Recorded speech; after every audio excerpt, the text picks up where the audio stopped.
Alors, toujours en politique, c'est cette tribune de Marlène Schiappa qu'elle signait dimanche dans le JDD, qui avait évidemment pour objectif de faire réagir, avec cette phrase notamment qu'on va avoir à l'écran. La République en marche n'a pas vocation à diviser en courant, mais à élargir, alors que vous veniez des Républicains, d'Europe Écologie Les Verts, du PS ou du Parti animaliste. Tout ce qui nous intéresse, c'est êtes-vous prêt à faire passer votre pays avant votre parti ? C'est un petit parfum de Kennedy et en même temps cet appel patriotique. Ça vous plaît, Daniel Bilalian ? Moi, je ne comprends pas tout, mais non, décider comme ça qu'il n'y a plus de droite ni de gauche et qu'il faut se rallier à En Marche parce que c'est le sens de l'avenir. Non, je ne suis pas d'accord. Moi, je pense que, contrairement à ce qui a été dit en 89, l'histoire du monde n'est pas terminée. Ce n'est pas parce qu'il n'y a plus d'Union soviétique d'un côté, capitaliste et communiste de l'autre, que le monde s'est arrêté. Il y a toujours une gauche, il y a toujours une droite. Je pense que les événements de ces dernières années ont été surtout le fait d'incidents de parcours, parce que pourquoi aujourd'hui la droite se trouve dans cet état-là, c'est qu'elle a perdu ses 3 leaders historiques en l'espace de 6 mois en 2017. Fillon, Juppé, Sarkozy.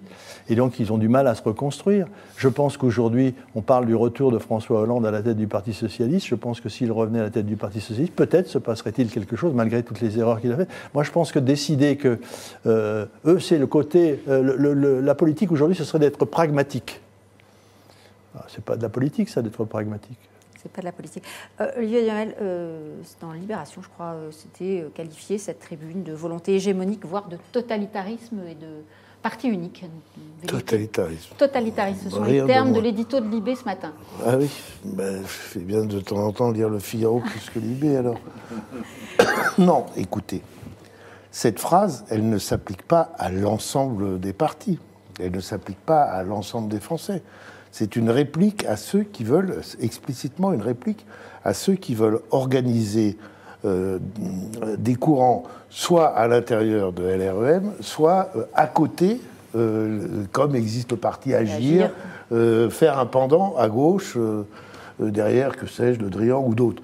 On peut discuter, est-ce que c'est une bonne idée, est-ce que c'est une mauvaise idée, mais en aucun cas c'est une volonté de parti unique. D'abord, c'est pas parti unique si on veut créer des partis supplémentaires ou des courants supplémentaires, et d'autre part, ça ne vise pas la disparition des partis d'opposition, le Parti socialiste ou ce qu'il en reste, les Républicains et les autres. Donc c'est quand même une interprétation abusive de cette phrase, parce que Mme Schiappa sert souvent de tête de Turc à une partie des médias et de la droite.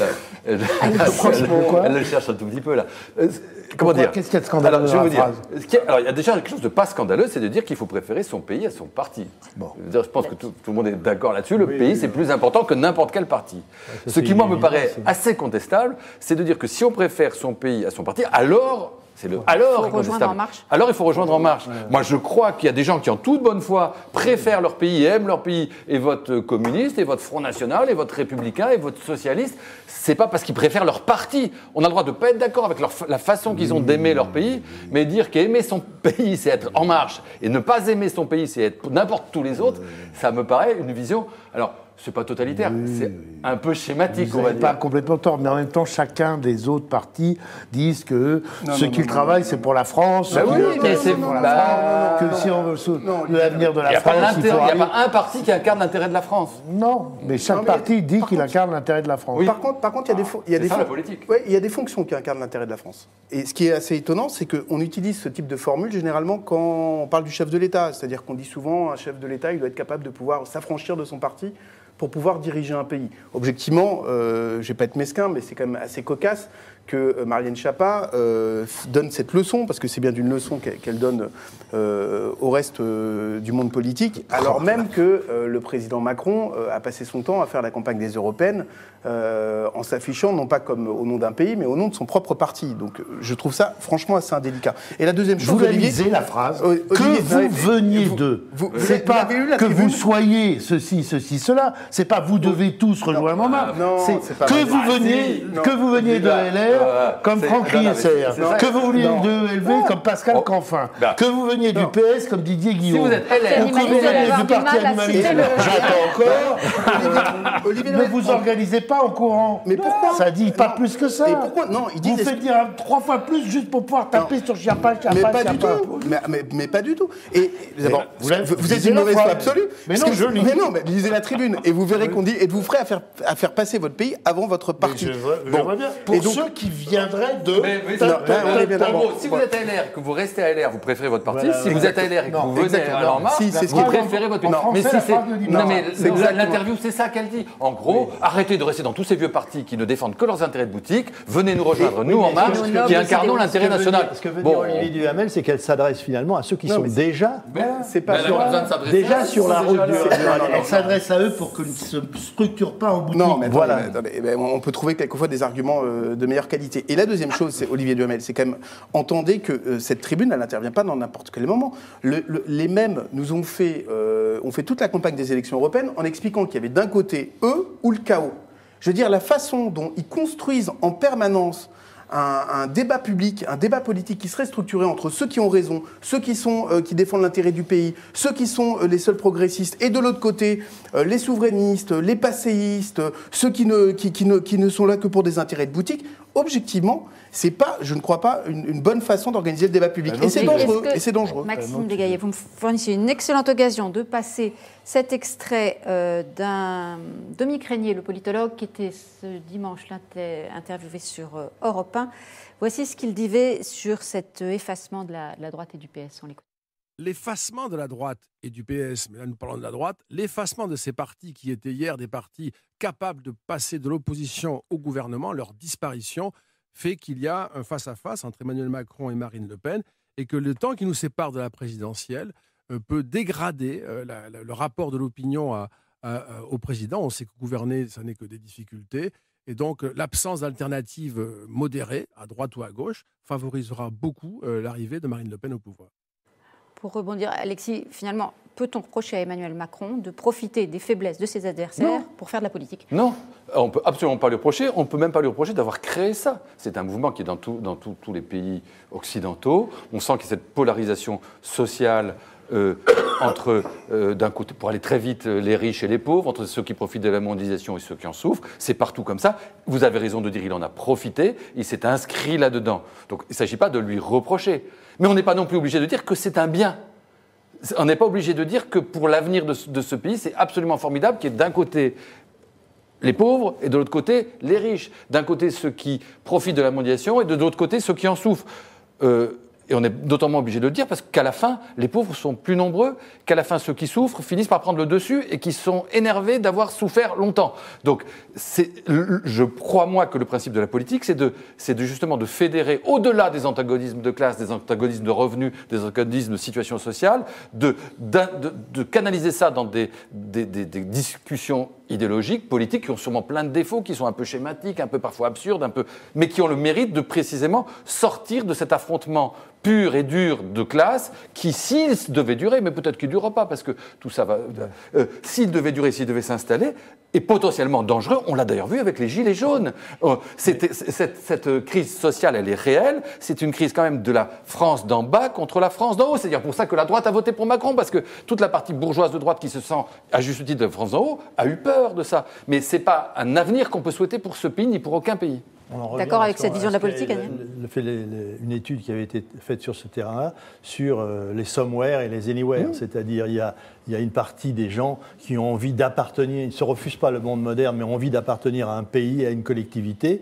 Et les anywhere, c'est ceux qui travaillent des open space dans les grands aéroports internationaux, qui vont d'un endroit à un autre. C'est ça, on reste quand même dans ce domaine-là. Et les Gilets jaunes, même dans leurs outrances, ce sont des somewhere. Mais si on poursuit le raisonnement, c'est Emmanuel Macron, meilleur tremplin de Marine Le Pen, pour condenser. Ce sont d'abord les électeurs qui sont les tremplins de Marine Le Pen. Pourquoi est-ce que la social-démocratie réussit fort bien aux élections européennes, voire aux élections générales qui ont suivi dans certains cas, en Espagne, au Portugal, au Danemark, en Finlande, Et pourquoi en France, elle s'effondre à 6% ou elle stagne à 6%? C'est quand même pas Emmanuel Macron qui décide que le PS va rester à 6% et que Marine Le Pen va être à 24%. Hein, c'est la responsabilité première, elle se situe à gauche, par l'incapacité de se doter d'un leader reconnu, par l'incapacité de se regrouper entre les différentes chapelles. Et donc mettre ça sur le dos de Macron, ça n'a pas beaucoup de sens. Moi, je ne suis pas là ni pour défendre Macron, ni pour défendre Schiappa, sauf quand vous vous obstinez comme des fous sur une mouche avec un marteau-pilon. Mais sinon, franchement, peut-être qu'il en profite, peut-être qu'il pense que ça l'arrange, peut-être qu'il joue avec le feu, parce qu'en effet, un beau jour, ça ne marchera plus, parce qu'un beau jour, le plafond de fer n'existera plus. Mais la première responsabilité, elle est chez ceux qui sont incapables de recueillir l'adhésion des Français. Il joue avec le feu, Maxime Degaille. C'est quand même l'ascension de 20 ans d'échec et de la droite et de la gauche, faut être honnête. Alors là, je suis totalement d'accord avec vous. Et je retourne si ça n'avait pas profité à Macron, ça aurait peut-être aussi... Enfin, on peut inverser, dire que ça aurait profité plutôt au Front National. La même chose que moi. Et ben voilà. Il y a manière de dire les choses. Oui, bah oui, puis avec le directeur du Figaro, pendant qu'on y... Non, Olivier. Non, mais rassurez-vous. En plus, j'arriverai à trouver des points de convergence avec mon voisin, c'est pas le problème. Là, j'aimerais juste vous indiquer que j'étais d'accord avec vous, mais en inversant votre argument. C'est-à-dire que quand vous indiquez que la social-démocratie va mieux et que ça démontre le fait que le Parti socialiste en France, finalement, n'a qu'à en prendre qu'à soi-même, j'aurais tendance quand même à indiquer que François Hollande a mis, effectivement, son quinquennat a mis par terre le Parti socialiste français, mais on ne pouvait pas lui considérer qu'il avait mis à bas l'ensemble de la social-démocratie européenne. Or, l'ensemble de la social-démocratie européenne, aujourd'hui, est épuisé. Il se trouve que dans un certain nombre de pays, il y a des rebonds, et il se trouve que ces rebonds, ils sont liés à une chose assez simple, qui a été posée d'ailleurs qui n'a pas pu être posée en France pour les élections européenles, c'est que les gens n'attendent pas de l'Europe d'être pour ou contre l'Europe, ce qui était le débat qui a été porté par Emmanuel Macron, qui est un débat dangereux. La question qui était posée, c'est de quelle Europe on veut, et on peut être de droite et être pour l'Europe, et on peut être de gauche et être pour l'Europe. Et comme on ne politise pas le débat européen depuis de trop nombreuses années, la réalité des choses, c'est qu'aujourd'hui, on nourrit la désaffection européenne. Et moi, je n'ai pas de problème à considérer qu'Emmanuel Macron est un grand Européen. Il est un grand Européen qui était contre le congé parental européen. Il a le droit. Et je pense que les socialistes sont des grands Européens qui étaient pour le congé parental. On n'a jamais pu avoir cette discussion-là.